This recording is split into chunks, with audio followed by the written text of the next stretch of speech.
Hello everyone, today more innovative video le apnalok সকলোকে স্বাগত জনাইছো। এফালে পিছফালে দেখিছেনে পৰ্দাখন এখন নগৈ এখন পৰ্দা নহয় এখন বেডশ্বীট মই এনেকৈ লগাই থৈছো। তো মই এতিয়া আজি লাষ্ট নাইট যেহেতু লাষ্ট নাইটত মই কি কৰিম আৰু কাইলৈ কি কৰিম অকণমান দেখাম। আজি আৰু ভিডিঅ'ত নাইট ডিউটি কেনেকৈ হয় কি হয় অকণমান দেখাই দিম।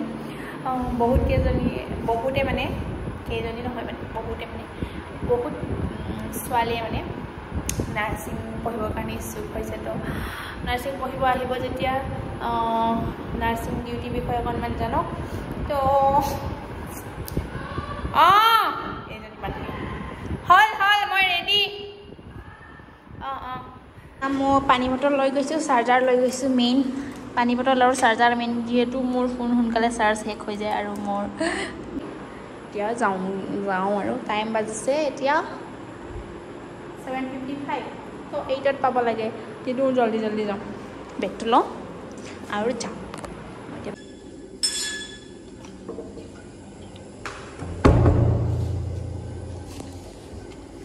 গৈ আছোঁ।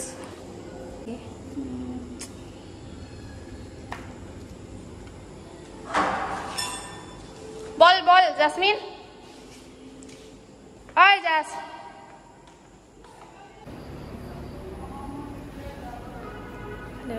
বাই।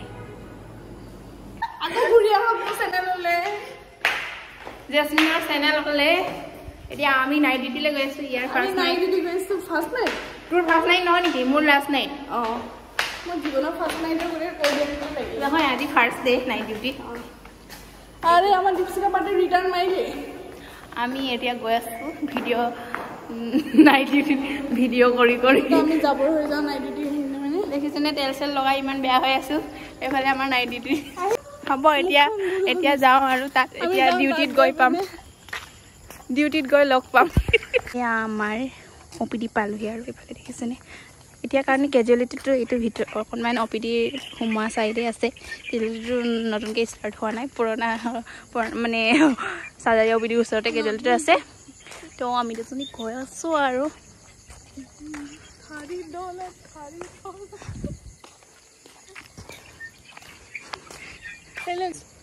ৱেটটো চাই যাওঁ নি? ৱেটটো চাই যাওঁ। ইয়াত সোমোৱাৰ লগে লগে ঠাণ্ডা ফিল হয়, AC লগোৱাৰ নিচিনা।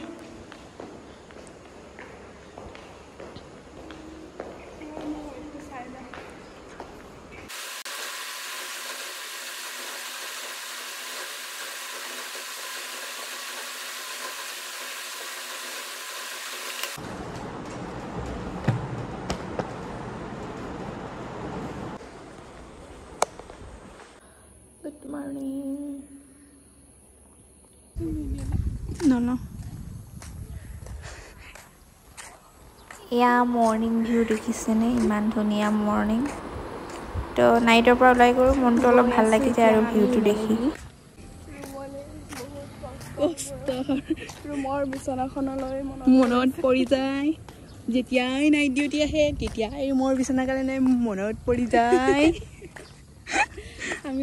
এই বিচনাখনৰ মূল্য কিমান তেতিয়াহে গম পোৱা যায়। বহুত মিছ কৰোঁ। ফাইনেলি ৰুমত পালোহি। এতিয়া ৰুমখন বনাই চাফা কৰি লওঁ। যিহেতু ইউনিফৰ্মটো ধুব লাগিব, এইকাৰণে গুচি লৈছোঁ আৰু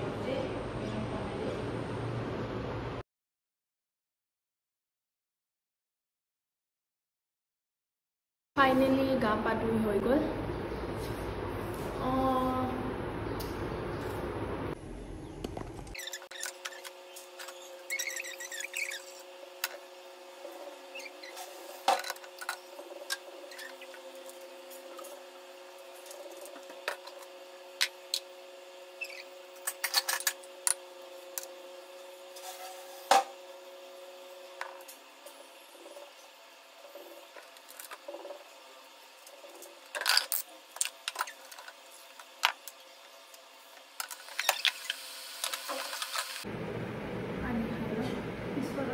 পোহৰ আহিছে, মানে আন্ধাৰ দেখিছে।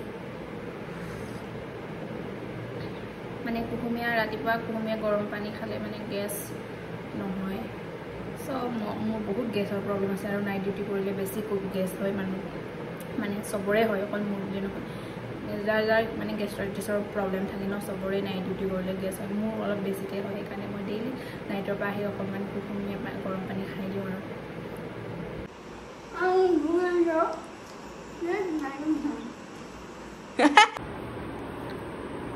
ভাত খাই হৈ গ'ল তো এতিয়া মই দৰজা চৰজা মাৰি হৈ থাকিম আৰু ডিউটি হ'লে দিনত যদি নহওঁ ভাল নালাগে তেতিয়া দিনটো শুই থাকিব দিলেও হৈ থকা হয় আৰু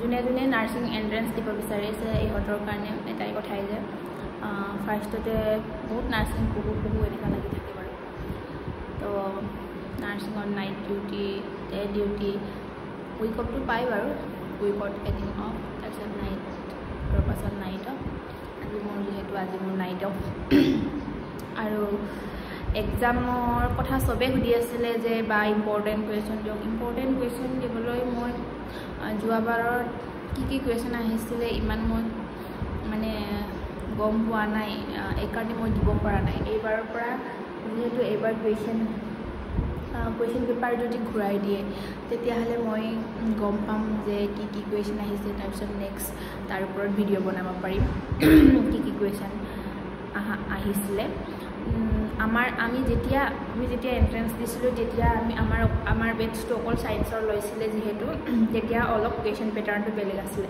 এতিয়া চব ছায়েন্স আৰ্টছ কমাৰ্চ চব ষ্টুডেণ্ট ল'ব যিহেতু এতিয়া পেটাৰ্ণটো যোৱাবাৰ তাৰ আগৰবাৰৰ পৰা মানে 2-3 বছৰমান হ'ল তো পেটাৰ্ণটো অলপ চেঞ্জ হৈছে আমাৰ বেটছটো চাগে ফাৰ্ষ্ট এণ্ট্ৰেঞ্চ জিএনএমৰ কাৰণে ফাৰ্ষ্ট এণ্ট্ৰেঞ্চ লৈছিলে চাগে তাৰ আগৰবাৰৰ কথা মই গম নাপাওঁ তাৰপিছতে তাৰ পাছত এণ্ট্ৰেঞ্চ লৈয়ে আছে ইংলিছে আগৰ পৰাই কৈছে আগতে আমাৰ পাছৰ বেটছটো তাতে জিকেও আহিছিলে বুলি কিন্তু এইবাৰ তাতে এছমেণ্টখনত লিখাই আছে যে এইবাৰ ইংলিছ মেথছ এণ্ড ছায়েন্স এইকাৰণে আপোনালোকে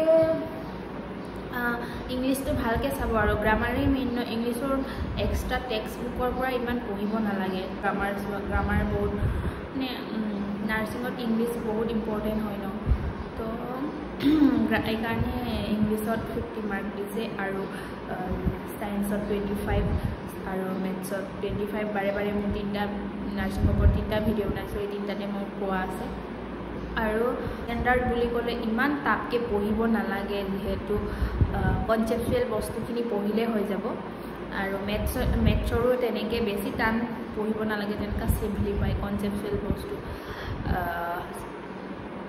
এনেকৈ পঢ়িলে হৈ যাব ইমান তেনেকৈ পঢ়িব নালাগে যিমান নিজৰ ছেকেণ্ড ইয়েৰলৈকে যিমান নলেজ হৈছে তো এইখিনিৰ পৰা চালেই হ'ল আৰু আজিকালি MBBSৰ কাৰণে কোচিং কৰা ছোৱালীও কেতিয়াবা জিএনএম এণ্ট্ৰেঞ্চ দিয়া হয় ইহঁতৰ কাৰণেতো বহুতেই ইজি হয় জিএনএম এণ্ট্ৰেঞ্চ তো এতিয়া নকৰোঁ আপোনালোকে যিমান যি পাৰে পঢ়ক আজিতো লাষ্ট ডে মই আজি 10 তাৰিখে ভিডিঅ'টো বনাইছোঁ আজিতো লাষ্ট ডে তো কোনে এপ্লাই কৰিলে জনাব আৰু পঢ়াখিনি এইখিনি কনচেপচুৱেলি পঢ়িলেই হ'ল আৰু বুকৰ কথা সুধি আছিলে যে বুকটো মই এনেকৈ পঢ়া নাই আৰু বুক এনেকুৱা আছে বুলি মই গম পোৱা নাই এতিয়ালৈকে যে জিএনএম কৰ্চৰ কাৰণে কিতাপ লাগে বুলি যোনখিনি আমাৰ ক্লাছ 10 ষ্টেণ্ডাৰ্ড টেক্সট বুক কেইখন ভালকৈ পঢ়িলেই হ'ল যে এই তাৰ পৰাই আহিব বেলেগ এক্সট্ৰা হেণ্ডেন নাহে একজেক্টটোতো নাহিব ন কিতাপৰ মতে চেম নাহিব কিন্তু এনেকুৱা টাইপ আহিব